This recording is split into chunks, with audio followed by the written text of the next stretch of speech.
So আজকে আমরা যে টপিকটা নিয়ে কথা বলবো দ্যাট ইজ মানে যে কোনো আনসার, মানে ইংরেজি সাহিত্যে বা ইংরেজিতে আমরা যে কোনো একটা আনসার কিভাবে লিখবো, সেটা আমাদের কলেজে বা এমএ লেভেল একটা গল্প বা একটা কবিতা, মানে একটা প্রোজ নভেল বা পোয়েট্রি হোক না কেন, ওকে, আমরা কিভাবে একটা প্রপার আনসার লিখবো, বা এটার মাধ্যমে তাছাড়া আমরা বলতে পারি একটা এসের কিভাবে আনসার লিখতে, একটা এসে।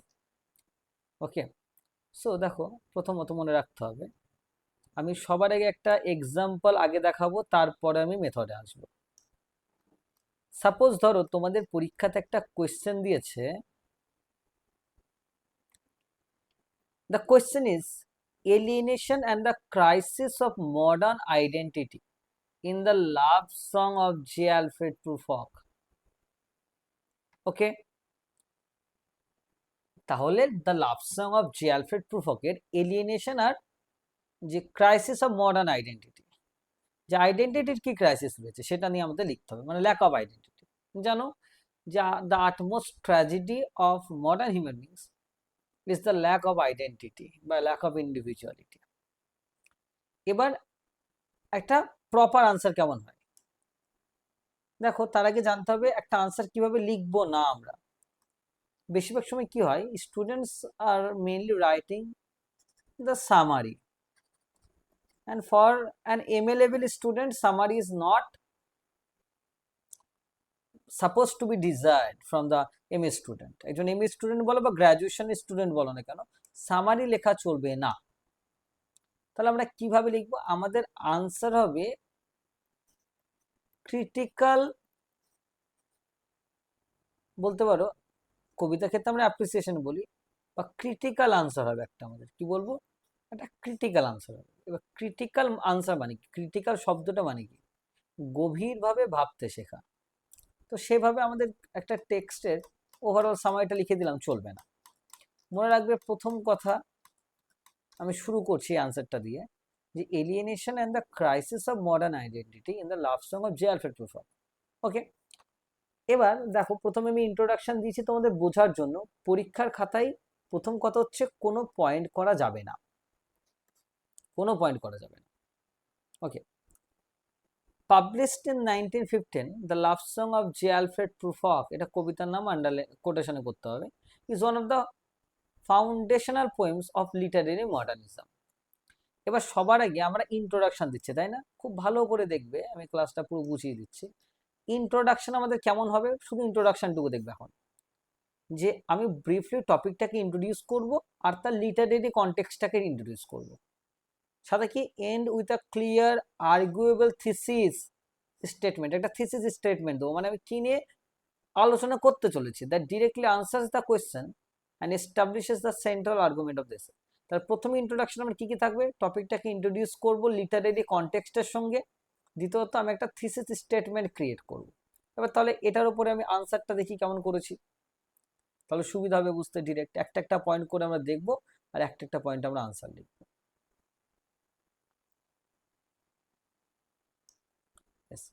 দেখো, published in 1915 the love song of J Alfred প্রুফক is one of the foundational poems of literary modernism.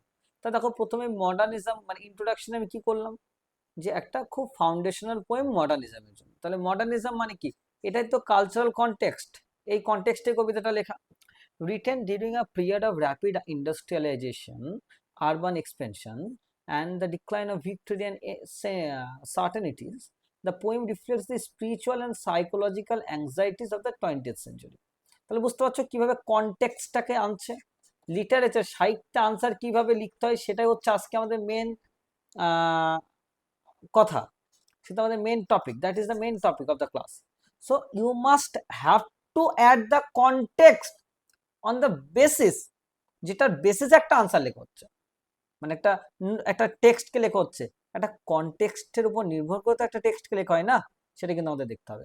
Rather than presenting a heroic protagonist, T S. Eliot introduces J. Alfred Prufrock, an ordinary middle-aged man whose consciousness is dominated by hesitation, self-doubt and fear of social judgment। কোয়েশ্চেনটা কি নিয়েছিল, main দুটো কথা, alienation আর modern identity. ওকে, সেটা আমরা যাচ্ছি আস্তে আস্তে। through fragmented narration, symbolic imagery, dramatic monologue and rich literary allusions. দেখো শব্দগুলো দেখতে পাচ্ছ কেমন ইউজ করছি, fragmented narration, symbolic imagery রয়েছে এখানে, ড্রামাটিক মনোলগ রয়েছে, অ্যালুশন রয়েছে, অ্যালুশন মানে যেমন একটা টেক্সট অন্য কোনো টেক্সটের রেফারেন্সটা না। Elliott transforms an individuals inner crisis into a commentary on the modern condition. তাহলে ইনার ক্রাইসিস একজন ব্যক্তির সে পুরো মডার্ন কন্ডিশনকে রেফার করছে। তাহলে আমি এই আনসারটা একজন ইন্ডিভিজুয়ালের উপরে রাখলাম না, পুরো ওভারঅল ইউনিভার্সের উপরে আমি দিয়ে দিলাম। দিস, এটা পোয়েম করবে যেহেতু পোয়েমের নাম। This poem argues that Eliot presents alienation not merely as proof of personal weakness, দেখো alienation যেটা কোয়েশ্চেন ছিল আমাদের, শুধু পার্সোনাল উইকনেস না, but as the defining condition of modern existence. এইটাকে দেখো আমি পুরো টেনে ইউনিভার্সাল করে দিলাম। Modern existence produced by psychological paralyse, কখন আসে এটা, যখন আমাদের সাইকোলজিক্যাল প্যারালাইজ হয়।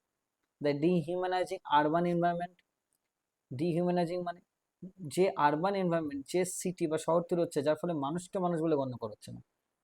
তারপর দেখো ল্যাক অফ কমিউনিকেশন, আর কি দ্য ফ্র্যাগমেন্টেশন অফ মডার্ন কালচারের ফলে এগুলো হচ্ছে আমাদের। তাহলে এলিয়েনেশন কেন হচ্ছে, কেন হচ্ছে এলিয়েনেশন সেটা কিন্তু আমি বলে দিয়েছি এখানটাতে।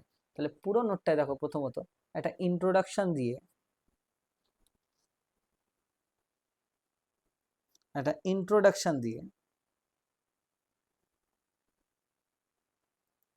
তারপরে আমি কনটেক্সটে গিয়ে কিন্তু আনসারটা কমপ্লিট করছি। এবার দেখো তারপরের পয়েন্ট আমরা যাবো। তাহলে ইন্ট্রোডাকশন নিয়ে কোনো কনফিউশন আছে কিনা আগে বলো, ইন্ট্রোডাকশনটা কিন্তু খুব ইম্পর্টেন্ট, বলো।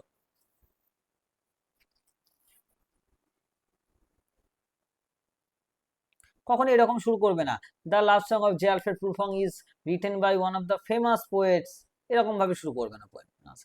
বলো এতটুকু নিয়ে কনফিউশন রয়েছে তোমাদের কোনো? ওকে, এবার আমরা তারও স্টেপ বাই স্টেপ যাব। কি দেখবে, নর্মালি যদি আমরা প্রপার মেথড না জানি, তুমি ঘুরিয়ে ঘুরিয়ে আনসারটা দেখবে ওই প্রায় সামারি লেখা হয়ে গেছে, বারবার দেখবে রিপিট করেছে একই কথা। আমি যে মেথডটা ফলো করতে বলবো সেটা হচ্ছে পিল মেথড। পিল মেথড মানে পি মানে পয়েন্ট, ই মানে এভিডেন্স, আর ই মানে হচ্ছে এক্সপ্লেনেশন, আর এল মানে হচ্ছে লিঙ্ক। মানে পয়েন্ট, এভিডেন্স, এক্সপ্লেনেশন, লিঙ্ক। প্রত্যেকটা প্যারাগ্রাফ এই পয়েন্টের আকারে লিখবে, এই মেথডে লিখবে প্রত্যেকটা প্যারাগ্রাফ। তোমার একটা, এবার যে কটা প্যারাগ্রাফ দেখা যাচ্ছে তোমার ইন্ট্রোডাকশনের পরে 3টে প্যারাগ্রাফ লিখবে তুমি, তারপরে কনক্লুশন দেবে, 3টে প্যারাগ্রাফই তোমার এই পয়েন্ট হবে। প্যারাগ্রাফে কি করতে হবে, প্রথমে একটা পয়েন্ট দিতে হবে, মানে পয়েন্ট তোমার রাখতে হবে। পয়েন্ট বলতে আনসারে কোনো পয়েন্ট করা যাবে না, কোনো নাম মানে আন্ডারলাইন করা যাবে না, এগুলো মাথায় রাখতে হবে। মানে তুমি যে টপিকটা বলছো এই স্ট্রং টপিক সেন্টেন্স দেবে, যেটা যেটা একটা আর্গুমেন্ট ক্রিয়েট করছে, পয়েন্টটা দিলে তার উপরে এই পয়েন্টটাই এবার তুমি টেক্সচুয়াল কোটেশন দিতে হবে, মানে এভিডেন্স, প্রমাণ দিচ্ছ। তুমি বললে যে এলিয়েটের এই পোয়েমটাতে হ্যাঁ এলিয়েনেশন রয়েছে, এবার কোথায় রয়েছে, তার হিস্টোরিক্যাল ব্যাকগ্রাউন্ড কি আর ক্রিটিক্যাল ওপিনিয়ন, মানে প্রমাণটা দিলে তুমি। এবার পরে কি কি করবে, এবার পুরো তুমি একটা অ্যানালিসিস করো, ব্যাখ্যা করো কিভাবে তোমার এভিডেন্সটা সাপোর্ট করছে আর্গুমেন্টটাকে। ওকে, এখানে কিন্তু ইন্টারপ্রিটেশন থাকবে, এই জায়গাটার জন্যই তুমি মার্কস পাবে। দেখো পরপর দেখাচ্ছি। আর শেষে link, a concluding sentence connecting the paragraph back to the thesis and preparing for the next argument. মানে তুমি এই যে প্রথম প্যারে যা লিখলে, যে পয়েন্টটা তুমি করেছিলে সেটা কিন্তু যেন তুমি এসে লিঙ্ক করে দাও যে হ্যাঁ এই পয়েন্টটা তাহলে এই কারণে আমাদের এখানে এসে মিলছে। একটা এক্সাম্পল দেখায় তাহলে তুমি বুঝতে পারবে।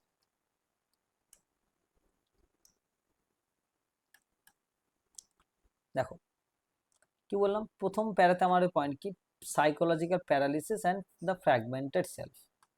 প্রশ্নটা কি ছিল, alienation and the crisis of modern identity কিভাবে রয়েছে এই কবিতাতে। প্রথম পয়েন্ট কি দিচ্ছে, সাইকোলজিক্যাল প্যারালিসিস, মানে আমরা কিভাবে প্যারালাইজড হয়ে যাচ্ছি মডার্ন যুগে, সেটা প্যারালাইজড বলতে ফিজিক্যাল নয়, সাইকোলজিক্যাল কিন্তু। আর আমাদের সেলফটা কিন্তু ফ্র্যাগমেন্টেড হয়ে যাচ্ছে, আমরা আর আমাদের সেই ইউনিটি বজায় রাখতে পারছি না। তাহলে দেখো আনসারটা আমি শুরু করবো, পরীক্ষায় কিন্তু এই পয়েন্টগুলো করবে না, করবে না, এই পয়েন্টগুলো কিছুই করবে না, ডিরেক্ট লেখা শুরু করতে হয়। আমি বোঝানোর জন্য বলছি, Elliott present psychological paralysis as the primary source of proof of alienation. তাহলে এলিয়েনেশনটা কি কারণে আছে, প্রথমে পয়েন্টটা আমার কি, যে সাইকোলজিক্যাল প্যারালিসিসের কারণে এলিয়েনেশন হচ্ছে। মানুষ আজকে সাইকোলজিক্যালি আগে প্যারালাইজড হচ্ছে, তবে তো সে এলিয়েনেটেড হচ্ছে। Demonstrative how excessive self consciousness destroys individual agency. তুমি খুব নিজেকে নিয়ে চিন্তিত, মানে আমিত্ব বোধ রয়েছে, you are talking always about I, okay, তাহলে এলিয়েনেশন আসবে। তাহলে প্রথমত আমি পয়েন্টটা কি দিলাম, আমার সাইকোলজিক্যাল প্যারালিসিসের কারণে এলিয়েনেশন আমার হচ্ছে। দ্বিতীয়ত আমি যাবো এভিডেন্স দেবো। Prufrock repeatedly asks in the poem, do I dare, আমার কি সেই সাহসটা আছে? তারপর আবার বলছে, do I dare to disturb the universe, আমার কি ইউনিভার্সকে ডিস্টার্ব করার মতো ক্ষমতা রয়েছে? আবার সে বলছে, there will be time, there will be time. তার মানে এই যে সে ভাবছে করবে কিন্তু করছে না, ভাবছে করবে কিন্তু করছে না, তার মানে কি, এটাই তো একটা paralysis, psychological paralysis, psychological paralysis. এবার তাহলে কি হলো, আমার প্রথমে আমি পয়েন্টটা দিয়েছিলাম যে আমার এলিয়েনেশনের কারণ হচ্ছে সাইকোলজিক্যাল প্যারালিসিস। এবার দ্বিতীয়ত কি, পয়েন্ট দিলে যাবে না, এবার প্রুফ করো তুমি। তাহলে কি হলো, প্রুফ করলাম, এবার এটাকে আমি এক্সপ্লেইন করব, নাহলে তো আনসারটা বড় হবে না, না। This repeated questions reveal a mind trapped in endless hesitation instead of acting. Prufrock endlessly postpones decision making, সে কাজ করার বাদ দিয়ে বারবার ডিসিশনকে পোস্টপন করছে। Because he imagines every possible criticism that society might direct toward him, সে ভাবছে সোসাইটি তার দিকে যেন সমালোচনা করবে বলে বসে রয়েছে, তাই না? His consciousness is divided between desire and fair from a psychoanalytic perspective. দেখো একটা থিওরি অ্যাড করে দিচ্ছি আমি, দেখো এই যে থিওরিটা অ্যাড করেছি ব্যাখ্যা করার সময়, এর জন্য মার্কসটা তুমি খুব ভালো পাবে। Prufrock represents the modern individual whose unconscious desires are continuously repressed by social anxiety. মনের ভিতরের যে চাহিদাগুলো রয়েছে সোশ্যাল অ্যাংজাইটির কারণে বারবার আটকে যাচ্ছে, তাই না? His paralysis is therefore psychological rather than physical. প্রমাণ করে দিলাম আগেই, এবার এক্সপ্লেন করছি আমি এগুলোকে। ক্রিটিক ক্লিন ব্রুকস, দেখো clean Brooks argues that Eliot's poetry portrays the modern consciousness in all its complexity and contradiction। এভাবে একটা কোটেশন তোমাদের দিতে হবে, একটা ক্রিটিক কমেন্ট। এক্সপ্লেনেশনে তাহলে কি রাখলাম, ক্রিটিক কমেন্ট আমি রেখে দিয়েছি, কিন্তু ব্যাখ্যা করলাম আগেরটাকে। ওকে, Prufrock's fragmented thoughts illustrate preciously this divided models। Clear হলো? তাহলে কি করলাম, প্রথম প্যারাতে কি করছে, প্রত্যেকটা প্যারাতে এরকমই করতে হবে, একটা করে পয়েন্ট ধরবে, আর সেটাকে তুমি প্রথমে পয়েন্টটা দিলে যে কি হচ্ছে। আমার প্রশ্ন তো ছিল এলিয়েনেশন কে, আমি বললাম সাইকোলজিক্যাল প্যারালিসিস 1 নম্বর কারণ। এবার এটার প্রমাণ কি কি আছে এই কবিতাতে, যে হ্যাঁ সাইকোলজিক্যাল প্যারালিসিস ঘটছে বলে এলিয়েনেশনটা আসছে, হ্যাঁ এই যে প্রমাণগুলো দিয়ে দিলাম, এবার এটাকে ব্যাখ্যা করে দিলাম। এবার লিঙ্ক করবো কিভাবে, দাস এভাবে Eliot establishes that alienation originates within the fractured consciousness of modern humanity, reinforcing the এসে না, এখানে পোয়েম হবে, reinforcing the poem's central thesis। এই কবিতার মেন থিসিসটাকে প্রমাণ করছি কিন্তু। ওকে, তাহলে আমি প্রথম প্যারাটা ক্লিয়ার। এবার দেখো প্রথম প্যারাতে আমি কি লিখলাম, সাইকোলজিক্যাল প্যারালিসিস, তাই না? এবার দ্বিতীয় প্যারা লিখবো, আমার পয়েন্ট হচ্ছে the modern city as a symbol of spiritual isolation. এই যে একটা একাকিত্ব বোধ, শুধু ফিজিক্যাল হচ্ছে না, স্পিরিচুয়ালিও একাকিত্ব হয়ে যাচ্ছে, গডের সঙ্গে কানেক্ট করতে পারছে না, এর পিছনে কারণটা কি, মডার্ন সিটি। ওকে, তাহলে প্রথমে ফিজিক্যাল আইসোলেশন নিয়ে বললাম বা সাইকোলজিক্যাল আইসোলেশন, এবার হচ্ছে একটা স্পিরিচুয়াল আইসোলেশন বা স্পিরিচুয়াল এলিয়েনেশন নিয়ে বলবো। তাহলে কি, তা আরবান ল্যান্ডস্কেপ, পরীক্ষায় যখন লিখবে পয়েন্টগুলো কিচ্ছু করবে না, কিন্তু এইসব পয়েন্ট করবে না, জাস্ট পরপর লিখতে লিখতে যাবে প্যারা অনুযায়ী। এবার প্যারা চেঞ্জ করলে, দ্য আরবান ল্যান্ডস্কেপ, হ্যাঁ বলো। স্যার অনামিকা জয়েন করতে পারছে না, একটু অ্যালাউ করুন। কই, আমি তো দেখতে পাচ্ছি না, দেখো কই জয়েন তো হচ্ছে, এবার জয়েন হতে বলো।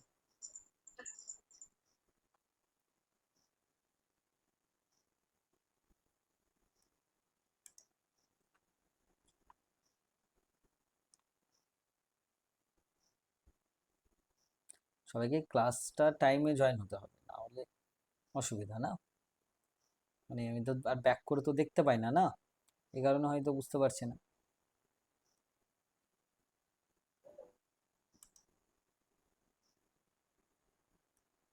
হুম, ফরম্যাটটা বুঝতে পারছো তো?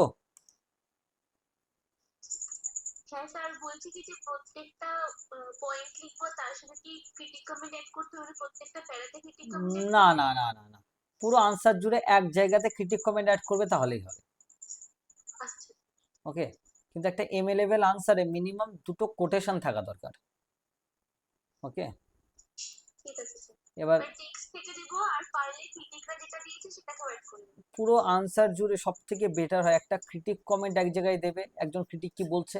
আর 2 নম্বর হচ্ছে মিনিমাম একটা বা দুটো টেক্সচুয়াল কোটেশন, মানে টেক্সট থেকে দেবে কোটেশন, দিতে হবে। আচ্ছা নাহলে কখন এটা পারফেক্ট আনসার দাঁড়াতেই পারে না। তুমি লিখবে কিন্তু মার্কস পাবে না। আর যদি তুমি এই দুটো জিনিস অ্যাড করতে পারো, এই দুটো জিনিস, তোমার মার্কস অবভিয়াসলি অনেকটা বাড়বে। মিনিমাম টেক্সচুয়াল কোটেশন তো দিতেই হবে। ওকে, তুমি এমএ লেভেলে পড়ছো, টেক্সচুয়াল কোটেশন তো দিতেই হবে। আমরা তো গ্র্যাজুয়েশনেও এটা দেওয়া উচিত আমাদের। ওকে, সাথে ক্রিটিক কমেন্ট অ্যাড করা খুব প্রয়োজন। তাহলে কিন্তু আমি একটা কথা যেটা বলতে চাচ্ছি, যদি এটা ফরম্যাট জানা থাকে সুবিধাটা কি, তুমি বারবার রিপিট করবে না। বেশিরভাগ ক্ষেত্রে কি হয় জানো তো, একটি স্টুডেন্ট 4 পাতা লিখছে, ঠিক আছে, একই কথা বারবার ঘুরিয়ে ঘুরিয়ে ঘুরিয়ে একই কথা বলছে। রাদার আমার প্রশ্নটা আছে এলিয়েনেশন নিয়ে, কিন্তু এলিয়েনেশন তার এক জায়গায় নেই, বিভিন্ন জায়গা থেকে বোঝানো যাচ্ছে, মানে বিভিন্ন সিচুয়েশন আছে প্রুফকের যেখান থেকে এলিয়েনেশনটা আমরা দেখতে পাচ্ছি। শুধু এইটা বলে আমি চলে গেলাম আর তো হবে না, তাহলে আমাকে মাল্টিপল পার্সপেক্টিভ দেখাতেই হবে। এবার দেখো, এলিয়েনেশন আগে সাইকোলজিক্যাল ছিল, এবার স্পিরিচুয়াল আইসোলেশন কেমন হচ্ছে দেখো। The urban landscape functions as an objective correlative for Prufrock's spiritual emptiness and emotional isolation. Urban ল্যান্ডস্কেপটাও কিন্তু দায়ী তার আইসোলেট হওয়ার জন্য। প্রমাণটা কি? The poem opens with one of modernism's most striking images, when the evening is spread out against the sky like a patient etherized upon a table. তাহলে একটা এভিডেন্স দিলাম। প্রমাণটা কিভাবে একটা মডার্ন সিটি কিভাবে একটা স্পিরিচুয়াল আইসোলেশন আনছে, দেখো দেখো সেটা আমি বলবো। দেখো, ইনস্টেড অফ প্রেজেন্টিং নেচার, দেখো তারপরে the city is further describe, শহরটাকে আরো কিভাবে দেখানো হচ্ছে। আগে কি দেখানো হয়েছিল, evening is spread out against the sky, সন্ধ্যাবেলায় কেমন হচ্ছে একটা পেশেন্ট, মানে কোনো রোমান্টিক ছবি না, একজন পেশেন্ট, মানে একজন সন্ধ্যা হয়েছে, এবং সেই টাইমে কি হয়, হয়তো মানে there will be the beautiful description of nature. কিন্তু এলিয়েট কি করছেন, একটা পেশেন্টকে ইথারাইজড অবস্থায় দেখাচ্ছেন, তার মানে শহরটার অবস্থা বুঝতে পারছো, সেটাকে দেখাচ্ছে। এবং আরেকটা বলছে এই সিটিটার জন্য যে স্পিরিচুয়াল আইসোলেশন হচ্ছে সেটাও দেখো। The city is further describe through half deserted streets, restless nights and yellow fog, এগুলো তো ব্যাখ্যা করছে। Instead of presenting nature as beautiful and restorative, Eliot transforms the city into a lifeless, diseased environment. এই মানে নেচারকে beautiful দেখানো বাদ দিয়ে উনি কি করছেন, লাইফলেস আর ডিজিজড এনভায়রনমেন্ট দেখাচ্ছেন। ওকে, the famous image of the etherized patient symbolizes paralysis, suggesting that modern civilization itself has lost vitality. From a new historic perspective, দেখো আমি আরেকটা থিওরি অ্যাড করলাম এখানে। এবার পুরো আনসার জুড়ে মনে রাখবে, সব থেকে বেস্ট আনসার তখন যখন তুমি এই পয়েন্টটা মাথায় রাখছো। আমি বলে দিচ্ছি তোমাদের সব থেকে বেস্ট আনসার করার নিয়মটা, শুনে নাও খুব শর্টে যদি আমি বলি। প্রথমে একটা মানে ইন্ট্রোডাকশন থাকবে, দ্বিতীয়ত আমার যে মিডিল পোর্শনটা থাকছে, আর 3 নম্বর হচ্ছে আমার কনক্লুশন থাকছে। কিন্তু এটা লিখবো কেমন, ইন্ট্রোডাকশনে তোমাকে কোয়েশ্চেনের পয়েন্টটা রাখতে হবে, মিডিলে হচ্ছে তোমাকে সেটাকে এক্সপ্লেন করতে হবে বিভিন্ন পয়েন্ট দিয়ে, এক্সপ্লেন থ্রু এভিডেন্স, কিন্তু বিভিন্ন এভিডেন্স দেবে। সাথে এই মিডিলটাতেই মেন জায়গা, টেক্সচুয়াল কোটেশন মাস্ট। আর এমএ লেভেলের যদি আনসার হয়, থিওরি তো অ্যাড করতেই হবে, থিওরিটিক্যাল অ্যাপ্রোচ। তাহলে এক্সপ্লেন করলে পুরো মিডিলে গিয়ে টেক্সচুয়াল কোটেশন দিলে, থিওরি দিলে, আর বেটার হয় ইন্ট্রোডাকশনে বা এই মিডিলেও তুমি করতে পারো যে কোনো ক্রিটিক কমেন্ট, এই কটা যদি রাখতে পারো বেস্ট আনসার উঠে এসে দাঁড়াবে তোমার কাছ থেকে। কারণ ইন্ট্রোডাকশনটা দিলে, এবার ইন্ট্রোডাকশনটা কেমন হবে, মেন পয়েন্ট কি উইথ কনটেক্সট, কনটেক্সটকে মাথায় রেখে পয়েন্ট লিখবে তো। ওকে, মিডলটা কেমন হবে, এক্সপ্লেন করবে ঠিক আছে, কিন্তু এভিডেন্স দিয়ে বারবার তোমাকে কবিতা বা টেক্সট থেকে এভিডেন্স দিতে হবে যে এই জায়গায় এটা ছিল, এই কারণে এলিয়েনেশন, বারবার কোটেশন দিতে হবে, তার কোনো মানে নেই। দ্বিতীয়ত টেক্সচুয়াল কোটেশন থাকতেই হবে আনসারে ওভারঅল। থিওরিটিক্যাল অ্যাপ্রোচ থাকতে পারে, সেটা তুমি বলতে পারো এই কবিতাটা কি স্ট্রাকচারালিজম থিওরি দিয়ে ভাঙা যেতে পারে, সাইকো অ্যানালিটিক দিয়ে ভাঙা যেতে পারে, বলতে পারো। সাথে একটা ক্রিটিক কমেন্ট, এবার ক্রিটিক কমেন্টটা তুমি শেষেও দিতে পারো, ইন্ট্রোডাকশনও দিতে পারো, মিডলও দিতে পারো, তোমার ব্যাপার। আর শেষে আসবে আমাদের কনক্লুশন। কনক্লুশনে কি করবে? কনক্লুশনে তুমি এবার একটা অ্যাপ্রোচ নেবে যে হ্যাঁ, এই জায়গা থেকে আমরা এই কবিতাটাকে এলিয়েনেটেড দেখছি, কিন্তু এই কবিতাটাকে আরো বিভিন্ন ভাবে ভাগ করা যায়, মানে একটা ওপেন স্পেস ওপেন করে দেবে সবার জন্য। ওকে, দেখো আমি আরো দেখাই, পুরো তোমাদের মধ্যে একটা ক্লিয়ার আইডিয়া আসবে একটা ইমেল লেভেলে কিভাবে আনসার লিখবে। ওকে, দেখো, from the new historical perspective, the imagery reflects the uncertainty produced by industrialization, urbanization, and the decline of religious certainty in the early 20th century, সেটা আমরা দেখতে পাচ্ছি। এবার দেখো লিঙ্ক করবো কি করে, therefore Eliot demonstrates Prufrock's alienation is inseparable from the fragmented modern world he inhabits। এখানে বলে দিলাম যে আমার 2 নম্বর পয়েন্টটা কি ছিল, যে এই যে এলিয়েনেশনের পিছনে মডার্ন সিটিটাও দায়ী, তাই না? সেটাই আমি কিন্তু এসে লিঙ্ক করে দিলাম। ওকে, যে সেটা ইনসেপারেবল নয়, সেটা আলাদা না। এবার আমার এলিয়েনেশনের জন্য আমি 2টো পয়েন্ট এখনো লিখেছি, একটা হচ্ছে সাইকোলজিক্যাল প্যারালিসিস, আর একটা লিখেছি স্পিরিচুয়াল আইসোলেশন। ওকে, এবার আমার 3 নম্বর পয়েন্ট হচ্ছে এলিয়েনেশনের পিছনে আর কি কি দায়ী, কমিউনিকেশন, জেন্ডার আর সোশ্যাল অ্যাংজাইটিও দায়ী। The poem portrays failed communication as an another significant cause of alienation. বুঝতে পারলে পুরো ব্যাপারটা? দেখো 3টে প্যারা লিখছি আলাদা আলাদা পয়েন্ট দিয়ে, কিন্তু আমার মেন আইডিয়া একই রয়েছে, এলিয়েনেশন। প্রথমে কি বলেছিলাম যে সাইকোলজিক্যাল প্যারালিসিস কিভাবে হচ্ছে আমার, ওকে, দ্বিতীয়ত আমি বলেছিলাম স্পিরিচুয়াল আইসোলেশন কিভাবে হচ্ছে, তার ফলে কিভাবে এলিয়েনেশন আসছে, 3 নম্বরে কমিউনিকেশন, জেন্ডার আর সোশ্যাল অ্যাংজাইটির ফলে কি করে এলিয়েনেশন আসছে। তাহলে 3টে পয়েন্ট কিভাবে এলিয়েনেশন আসছে দেখো। The poem portrays failed communication as an another significant cause of alienation, exposing both social insecurity and the complexities of gender relation. তার মানে কি, সে প্রপার তো কমিউনিকেশনটা করতে পারছে না, এটা কিন্তু মাথায় রাখতে হবে। এবার এভিডেন্স কি দিচ্ছে, Prufrock anxiously imagines people saying they will say how his hair is growing thin। এবার এই জায়গাতে in the room he the women come and go and talking of Michelangelo, এই কোটেশনটা এখানে না দিলেও চলে।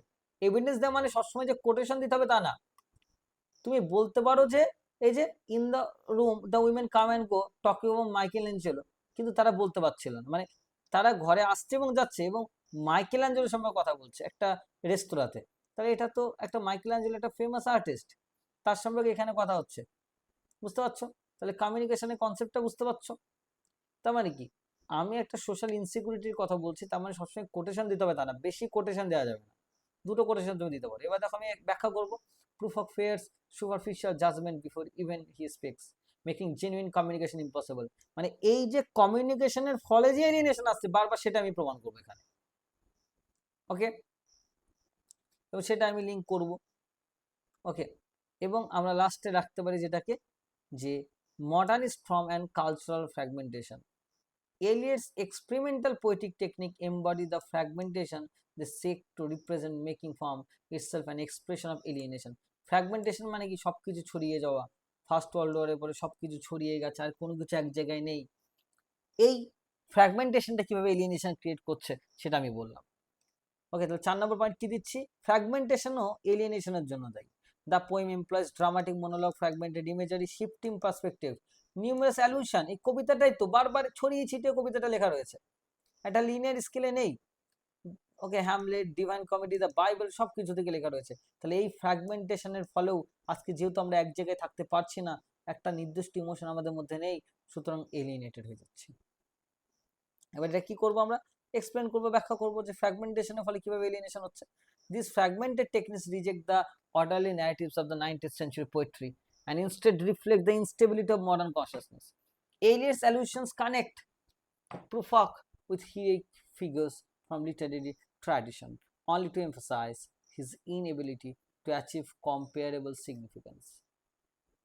বললাম, এবার আমি কি করব, thus Eliot transforms fragmentation from a stylistic experiment into a profound representation of the modern condition, সেটা alienation.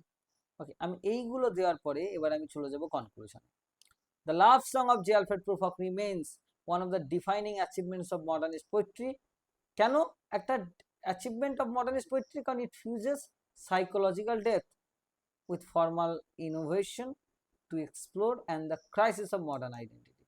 Through Prufrock's paralysis, the sterile urban landscape, failed communication, fragmented poetic structure, and rich network of literary allusions, Eliot demonstrates that alienation is not an individual defect but the product of a civilization. এটা individual defect নয়। আমরা দেখো একজন individual থেকে universal করছি আইডিয়াটাকে, যারা এটা একটা প্রোডাক্ট অফ সিভিলাইজেশনের, যারা কি নিয়ে স্ট্রাগল করছে, ফ্র্যাগমেন্টেশন বা uncertainty. The poem's enduring power lies in its refusal to offer easy solution, instead it compels readers to confront the complexities of modern existence.